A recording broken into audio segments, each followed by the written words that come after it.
I've actually changed on the street before. You started modelling when you were 17. Sustainable beauty is not really a thing. You are the daughter of a very famous drummer. I do not do trends. I really don't. So I'm kind of coming at my brand as more of like an educational platform now. Yeah. Welcome to the Decode Sessions, where we unpack fashion and culture in a way that makes sense to everyone. From your 7-year-old mum to your 7-year-old daughter, covering everything you need to know, plus a few things you didn't. Have you ever wondered what it's like to grow up as the daughter of a world-famous musician, yet carve out a path entirely your own? My guest today has already lived more lives than most, starting her modelling career at 17, and later launching her own business right in the middle of the pandemic. She embodies the spirit of her generation. She's bold, creative, and unafraid to challenge the rules. Today we're talking about all of that, but we're also trying to decode her generation. My guest is Tigerlily Taylor, model, influencer, and founder of Claws, a brand that is redefining what beauty looks like when it's rooted in self-expression, but most importantly, sustainability. Let's get into it. Tiger, welcome to the show. Thank you for having me. How are you? You got birthday coming up in a few days and Fashion Week has just wrapped and you've been busy. I was so busy. I didn't go to Paris this season, but I'm kind of happy because it was so hectic. It was just like back to back every day. And I actually had weirdly like a bit of a come down after Fashion Week, just like going from being so busy to going back to working on my business basically and like working from home. It was a bit of like so much adrenaline and then just to like, back to normal life. So I've been feeling a bit like, I know what you mean. We get the same after we've hosted an event. It's almost like it's like some strange hangover that lasts for several days. And I think it's because you've been firing on all cylinders. Yeah. I didn't even have like one drink the entire Fashion Week. I was just doing it completely sober. But yeah, I think it's literally just the adrenaline. And I just felt like, it's like a weird feeling. It is like kind feeling of like a bit down. A little bit, because it's like so exciting and fun, and then all of a sudden you're like, like back to normal pace, Yeah. Just tell me a lot of, I mean, I saw you during Fashion Week and I follow you, but for those who are not in our world, like what is Fashion Week for you? Like what do you... Just loads of outfits. Loads of outfits. Yeah. So you attend quite a few different events every day for which you get dressed. So it's fittings beforehand and receiving those outfits, and then it's going to the events. And I know that some of them you go to for 15 minutes to say hello. I'm an in and out person. Which we're very grateful for. And then I've just learned that we change in the... Yeah, I did change in the toilet at least twice, I think. I've actually changed on the street before. Yeah. I remember a few seasons ago, what show was I at? It was a big show in like St. Paul's or something. And I remember leaving the show with my manager and I had to change on the street. Literally, she had to hold a coat and me and my friend were changing on the street behind this coat because we had to run to the next show. So yeah, it is kind of hectic, but I quite enjoy it. I quite enjoy like the craziness of it. Do you get a buzz out of? Kind of. Yeah. Just I like to be busy. Like I have to be busy. I don't like having nothing to do. So I enjoy that. You're also a really creative person, and I mean, at least for me, I find myself fairly creative. I feel Fashion Week is such a fun outlet for your senses. Definitely. Like there's so much inspiration. I like the styling of like each look. When you pick your look, I do love putting looks together. So like picking the look, knowing what you're going to wear, and then like trying them all on, trying out with like different shoes, different accessories, and it is fun. And then when you get a look that you really love, and it's just like it is fun. I think London is quite a brave fashion here, don't you think? I feel like there's people style in really fun ways nowadays. You mean like the street style? Yeah. Yeah, definitely. Yeah, it's very creative, I think. Obviously, Paris is like very different because it's a bit more kind of elevated and they take it very seriously there. Yeah. I feel like we're quite fun in London. I think New York and London are quite kind of more fun, I think. Yeah. Okay, so back to work. We came back to work and we felt a bit low. Tell us about work. So you run your own business. You run Claws, which is a revolutionary beauty brand in the nail space. Tell us a bit about it and what inspired you to do it. So My business is biodegradables, fully sustainable. We're actually the only fully sustainable nail brand, press-on nail brand. So our nails, this is them. They're made out of a plant-based bioplastic. The case that they come in like a kind of translucent plastic case as well, which is also made out of bioplastic. So the idea is that they're super convenient. You can do them on the go. I take them and just do them on the tube or like on my way somewhere, because it comes in a little case where you can kind of lay it all out and do it very quickly. So yeah, it's like basically I was stuck in lockdown with these big acrylic nails, and I used to love having acrylics. I love the creativity of nails, you know, like we were saying, we're both very creative, and I was commenting on your nails earlier. I love designing, you know, designs, coming up with the colors, like changing my nails. But having been stuck with them in lockdown and not being able to take them off, I realized just how kind of annoying that was. And like the salon process, I used to be in the salon for like 4 hours having some of my designs on my acrylics done. And it's just so time consuming. My friend basically put me onto press-ons and just suggested I try them because they're so much easier. I tried them and was just kind of struck by how disposable they are, because you wear them for, you know, a week or two or a few days and then you just throw them away. And I couldn't get over the kind of microplastics and little bit of plastics, like the packaging is all plastic. The whole product just was problematic to me. So I basically started looking into ways of making them more sustainable, and yeah, just eventually after many years of development came up with the bioplastic nails.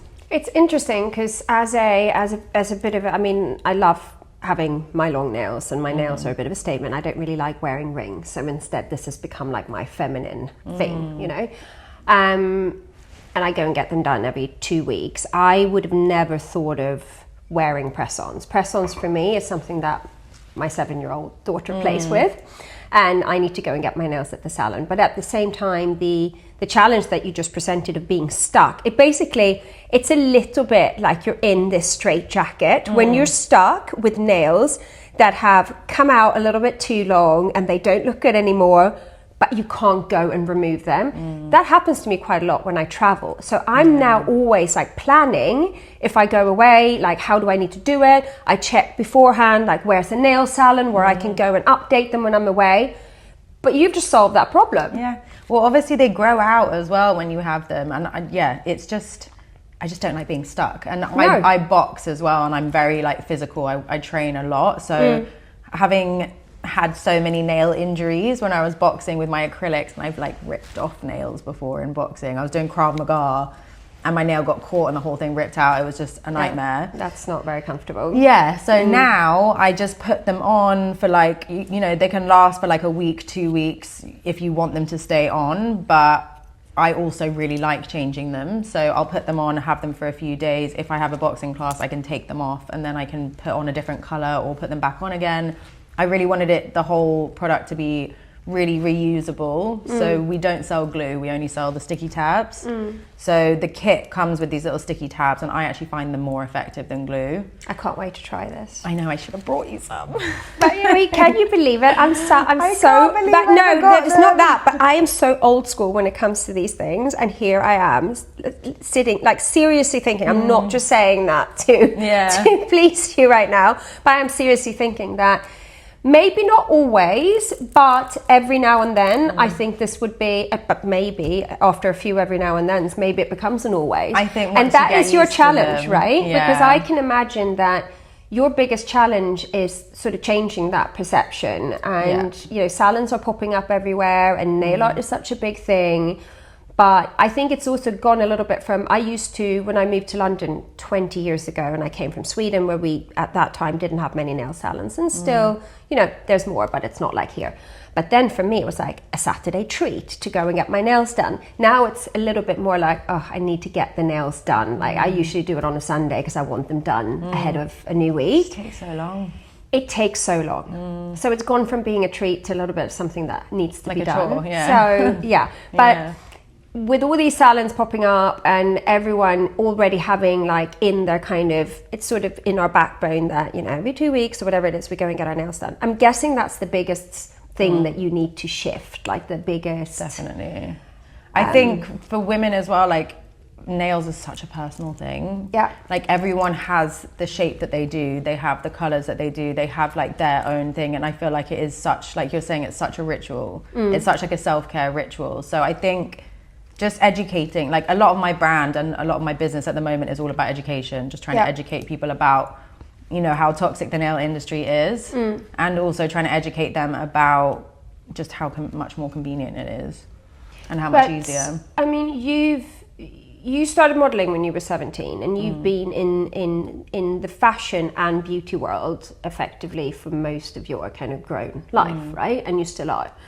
So I'm guessing with that education piece, it must come quite easily to you. I mean, you've sat there and had your makeup done over and over and over, and had your nails done, and you know, you're kind of, you're in it, right? So you can speak from experience as well, not just as a consumer, but also as someone who's, you know, living in that world of constantly being I think made up and, you know, turned pretty for a shoot or whatever it might be. So I think that's another aspect as well, like obviously modeling and knowing a lot of people that go to events and like, you know, a lot of my friends. I think the issue with being stuck with nails as well is something that you can't really do as a model. Like you have to be able to take, I used to turn up to set with like huge green acrylics on, and they would hate me because you're not really supposed to have nails on. So yeah, I definitely think like that my career in modeling has played a part in that as well.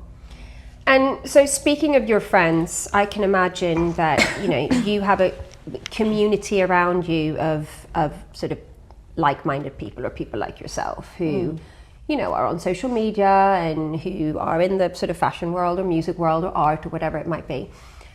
Do you, I know we're going off script a little bit here, but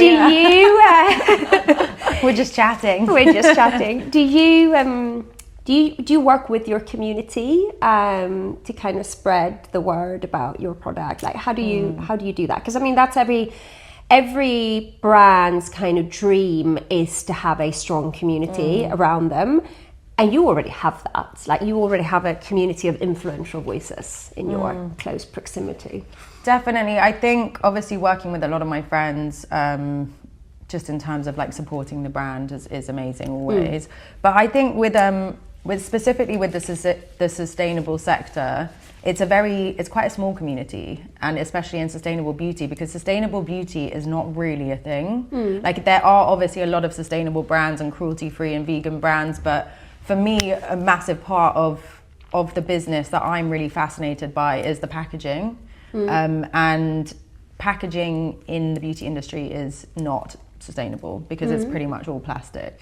So that's actually where the kind of community comes in, because I love to work with like micro influencers and like people that are really into sustainability and, you know, can really platform the brand from a, you know, a place of knowledge. And people that really care about sustainability. And surprisingly, beauty and sustainability, people that care about beauty and sustainability isn't really, it's not super interchangeable, but it's something that I think, I mean, the British Beauty Council recently, I think it was a few months ago, put out a lot of information about the plastic waste issue in the beauty industry, and they're trying to sort of educate people about that as well, because I think the packaging is something that no one thinks about. And I find that fascinating. That is so interesting, because a part of what we're talking about today as well is the difference between my generation and your generation. And the way I'm looking at it is more like, okay, how can we solve a problem? How can we talk about this as a beauty product or as a, you know, an accessory to the fashion world? But you are very committed to the sustainability part of it.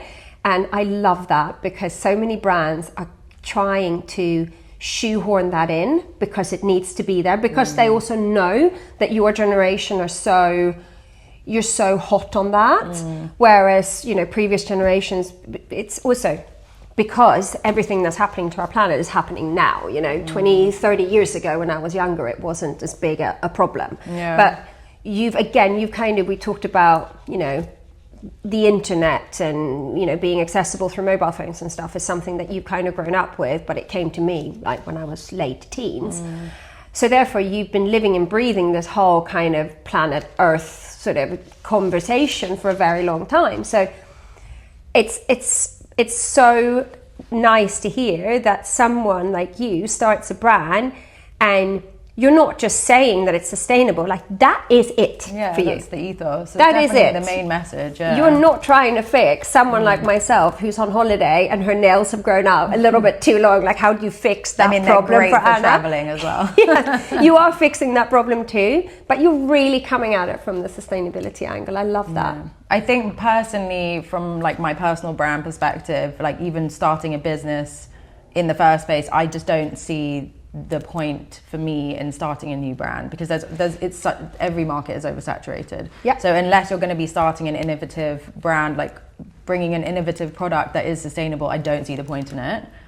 Just like for, you know, longevity for our planet, it has to be cyclical and it has to be, it just has to be sustainable. This is gonna be a big success just because of that, because there's such authenticity in it. So speaking of waste, social media, I think we can call social media incredibly wasteful. Yeah. Because it's a platform where trends are born and then just die like that. Is that something you think about? I mean, both from you're effectively the spokesperson of your brand as well. So I guess we can talk about it both from the perspective of Claus, but also from the perspective of Tigerlily. Like, what's your view on social media, and how do you kind of try, and do you ever think like, I need to stay ahead of the curve? No, you're just you. I do not do trends. I really, really don't. I'm kind of heavily against trends. Obviously, when it comes to fashion, and there's like little things that I'll pick up that I love, like the ballet flats. You know, I've always been a trainer girl. I never thought I'd wear ballet flats, and now I love them. Yeah, little bits and pieces I'll take from trends, but I have always been someone who doesn't follow trends. Like, I don't know, like I if I'm shopping, if I'm buying clothes, I'm always buying vintage. So I'm not really bothered about like seasons and like what's like kind of in season now or whatever. I think trends are very wasteful. I think TikTok culture, TikTok shop, when, you know, like this Labubu thing, which I hate. I find them so weird. And I'm still trying to understand it. I just don't get it. I'm like, why do you care? It's like a little toy. And they're obviously plastic. So this like whole trend, which will last 5 minutes, they're super expensive, like they're plastic. It's like, that's all going to be in landfill, you know? And I can't see past that. I just find it so bizarre. Like crazes and like fanfare and like these obsessions, I've never understood that. Like even with, Do you think are you unusual, or would most of your friends say the same thing? A lot of my friends are into sustainability as well. So I think they would probably agree with that. I mean, most of my friends are kind of like subculture-y people. Like, I don't know if that's a weird description. But no, I totally get what you mean. Yeah. Which means that they're more into like kind of, I don't know, music and like art and, you know, more creative stuff. So I don't think they're not very like mainstream sort of buying trends kind of people, I don't think. Interesting. Well, now that you said it with the vintage stuff, because I'm a very bad vintage shopper. Bad? Yeah. Oh my God, I find it really hard. I'm like freakishly good. I should get paid for it. Top 5 spots in London. Oh, see, I'm a bit of an addict with Vestiaire. Yeah. So I'm quite good shop. at actually. I'm not so good with shops. So in-person shops in London, what are my favourite vintage shops? Duke's Cupboard is two of my friends who started a shop years ago. They had like a market stall on, I think, Borough Street, and it's all vintage streetwear. You'd love it, actually. It's very your vibe. Yes, I will take you in there. Yeah. They've now got stores in they've got 2 in London, 1 in Amsterdam, I think. They're doing really, really well. Yeah. I've got loads, I spent too much money in there. Yeah. But it's all like vintage, like naff and like very 90s vibe, like very 90s New York vibe. I used to wear that when I was a little girl. Yeah, it's really cool. It might be too nostalgic for me then, too kind of mid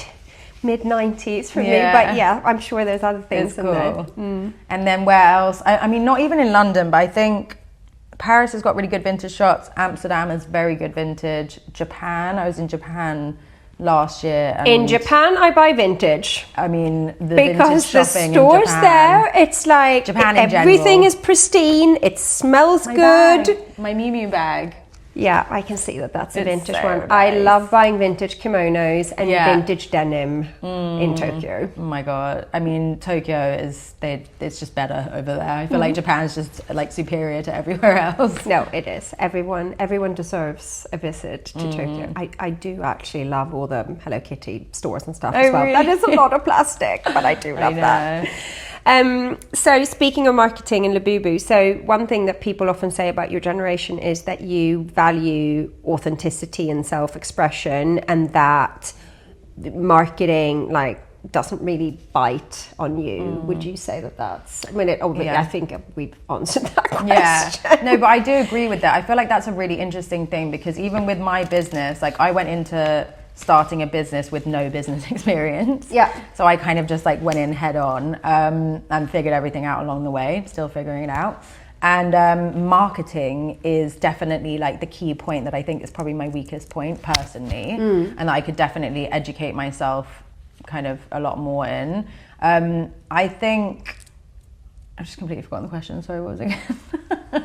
Oh yeah, authenticity. Can brands market to you, or is it a waste of time? But I think that's one of the few things that I love about social media at the moment, is that like people don't want brands shoving product down their throat. They want like a backstory. They want like an indirect kind of marketing strategy where you're not like actively selling the product. So this is actually something I've been thinking about and looking into a lot recently with my product, because I don't want to be, trying to force people to buy. I just want, that's what I mean also about the education. Yeah. So I'm kind of coming at my brand as more of like an educational platform now. Yeah. Because I don't want it to just be retail. I want it to grow in so many areas where it becomes more like a platform. So that's kind of my forward goal. What you just said, I'm sitting here smiling, because what you just said is what we put in our presentations when we pitch to brands. It is exactly that. I think that's the biggest nut for brands to crack, is how you go from shoving things down people's throats and it all being about product, to it being about sort of very intentional storytelling that is really just about how this thing wouldn't say like make your life better, of course, but how it will give meaning. And do you know what I mean? Like giving it, and a big thing that we talk about is also quality over quantity. Definitely. Like 2 good spokespeople or 2 good pieces of content over 50 not so good. But you have to be quite brave as a brand to sort of want to go with that, because it's very different to how things have been marketed in the past. But I wouldn't be so nervous about marketing your own brand if I were you, because I think that you're saying it, like you are it, like you understand it, but you probably don't think about it. Like we're sitting here, and I'm looking at Nicola, we're sitting here like hearing all the marketing stuff that we put, like I said, that we put into our presentations being said. Yeah. And you're saying it without even knowing it. It's just like implementing it now. Yeah. Do you know what? I'm just terrible at social media as well. Because I do everything, like everything with the brand. And I think the social media is the thing that I really struggle with. Like just coming up with the concepts and things, and like I find it's so much work, the socials. I think everyone feels the same. But doing like my personal one, which is kind of easier because it's just, I don't have to overthink it, versus doing the business one, which has to be so strategic, and that I find really time consuming. So with your personal one, is there no strategy behind it? Because I know that a lot of people who have a following, they have thoughts about when to post things, and I did X, Y, and Z content the other day, so I need to do this in a few days, and now I need to complement that with this. I get the impression that that's not happening. No, I think, I'm always being told, like my management are always saying like, your brand, that's like the whole thing. I struggle to think of myself as a brand, because I find that very like impersonal. But obviously, to a certain extent, there is strategy. Like, I think for me, sustainability is like the main thing that I'm really interested in. But I just think being authentic, like, and I that's one kind of props I'll give to myself, is I think I'm an incredibly real, very authentic person, and I don't think I physically can not be myself. Do you know what I mean? So I think that's something that, I guess, just being very authentic, being very honest, I think that's probably something, like, probably my strategy, which I don't really think about. Isn't that what I said to you when we sat down? I think you are I shouldn't say surprisingly lovely person, but you just are. I've heard that a lot. People expect me to be a dick. I don't know if let me try and think, because the first time we met was a year ago at that dinner. I don't think I expected you to be a dick, but I don't think I expected you to be quite as lovely as you are. Thank you. I think that you and I have built a nice relationship over this year, over dogs that walk in the same park. Not that our paths have crossed with the dogs just yet, but I think just keep doing what you're doing. But I can imagine your agent is probably wanting you to be more strategic. I mean, I think this was like a few years, like, while ago, you know, when they given up. No, not at all. I think they just kind of like, they're happy with what I'm doing now, but I just remember, like, years ago when they were like, we've got to think about brand, you know, like all those strategy meetings, and I'm just like, I can't get my head around that. But isn't it amazing that it's just happening naturally? Can you? I mean, there's so many people out there that are trying to do what you do, with a strategy, with a visual direction, like sitting there, like really scratching their heads, trying to figure out how they should be. And there you are, and you just are. I think it's nice not to be too polished as well. I enjoy people that have character and they have flaws, and, you know, all this like super curated Instagram aesthetics. It does look great, I'm not gonna lie, it looks amazing, but it's just not realistic to me. Yeah, so it's not something that you buy into. And then I think that that is probably how your brand should be marketed as well. But I hear you when it comes to, like, you still, of course, need a content strategy and you need a posting plan and all of that. And that is it's a job. It's a full-time job. It is a full-time job. It really is. But that's why I was asking you as well, how you might be sort of bringing your community into things and like your friendship group. And because I think you probably have a lot at your fingertips to work with that, again, for a new brand that doesn't have those kind of friends near them or contacts, or you probably, just by getting your product out there to as many people as possible and them speaking about it, then like that's a big job done that a lot of brands would pay a lot of money for and think for a very long time about before they did. I think collaborating with other brands is something that I really love doing with the business as well, other sustainable brands. We have actually a big kind of collab with a sustainable swimwear brand coming up. I won't say who, but really I think that's also where I want to take the business, like you were saying about the community, with the sustainable community, and like building partnerships with other brands and like really building a sustainable community. That's also what I love, because you can collaborate creatively as well. And you talk about creating a platform. Part of your platform can also be that kind of, a little bit like how we talked about when we did our wellness event at the beginning of the summer, like how you do like a curated edit, like that can be anyone that you work with is effectively your curated sustainable edit. Exactly. That's pretty much what we're doing with this brand. That's exciting. When is that coming out? We're still kind of figuring out the kinks at the moment, but it's like, I can't really talk about it, but it's just like innovative new products and things like that are going into it. So it is a bit of a process. Oh, fun. Yeah, it's really cool. It's exciting. You've done a few little kind of design drops before. Is there a Halloween collection coming up? I've just dropped it yesterday. Did you? I did them myself. Oh. So I used to like employ, nail techs. I have a couple of amazing nail techs that I work with to do custom designs, and I'm basically just trying to teach myself to be a nail tech now. Yeah. Because I love painting and like creativity anyway. So yeah, I've been like doing my own little custom designs, and I do like limited drops of them. It's very like hands-on, my brand. I'm gonna wear these for Halloween. Yeah, well, have a look. There's like 4 designs. I'm going to Amsterdam for Halloween, so I'm gonna look up your favorite vintage stores in Amsterdam, and I'll be wearing your nails. Just going back to what you said about some people having such curated feeds and you being authentic. Do you feel? I think the answer is yes, but do you feel like you can be completely yourself online? Or do you sometimes feel like you have to present, like, do you feel natural about your kind of social media presence, or are there sometimes comments and people that make you feel like, no? Really. I mean, yeah, I get nasty comments every now and again. I just block them. Yeah. It doesn't really bother How often, me. Just out of curiosity, like how often does that happen? Not very often. Really? Not really, no. My followers are pretty nice, yeah. That's nice to hear. Yeah, definitely. Because that can be really demoralizing. Yeah. So another thing that they say about your generation is that it's hard to find loyalty from you.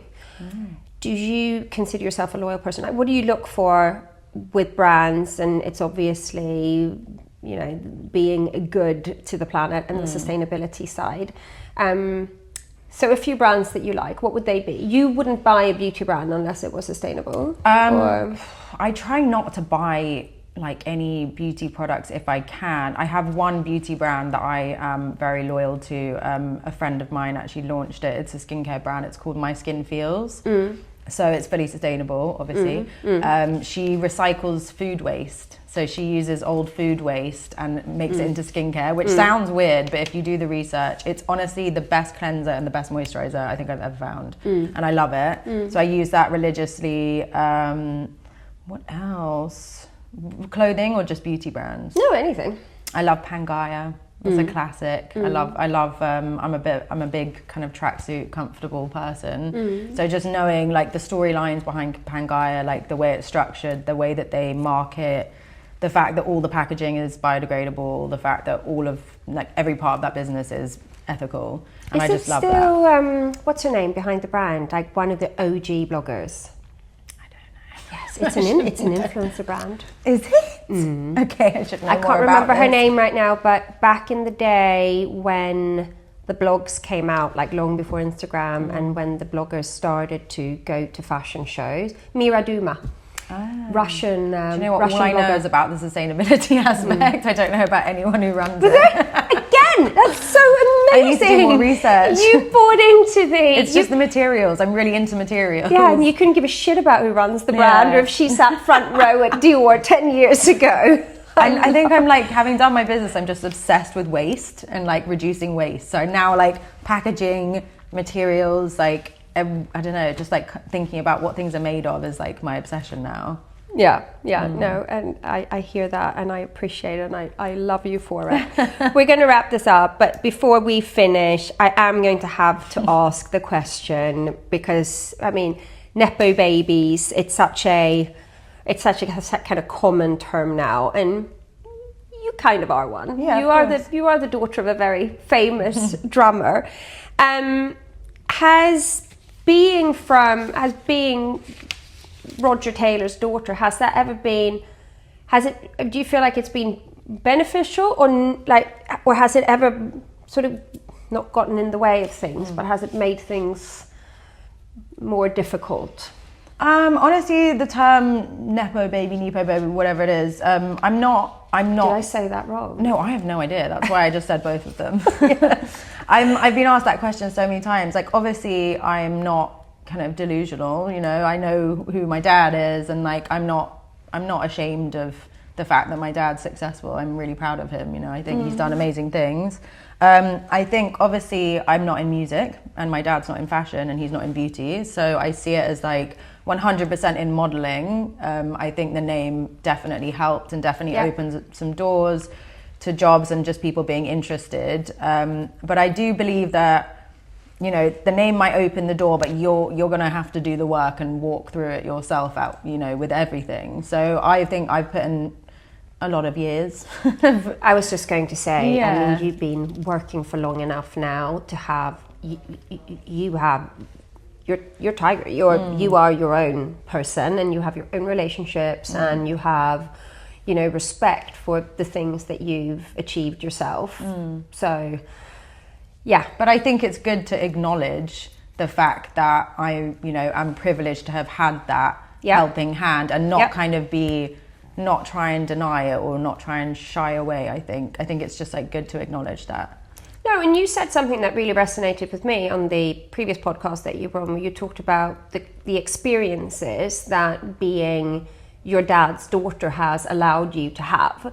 You've traveled a lot from a young age, you've met a lot of interesting people, and I grew up in, you know, traveling a lot with my parents as well from a very young age. As an only child, I was always there. I was always at these dinners with people. My dad was in the art world, so I was always with these artists and things, and that has shaped me as the person I am. And I think you said the same. Like, you are probably, you know, you were probably wise beyond your years, and you have seen and experienced things that, you know, most kids or most 30-year-olds haven't. And that's probably where a lot of your, you know, you come across as a very confident, but in a nice way, a calm and confident person. And maybe that comes from, you know, having seen a lot of stuff and experienced a lot of stuff. So maybe not two-faced, and that's a benefit of being a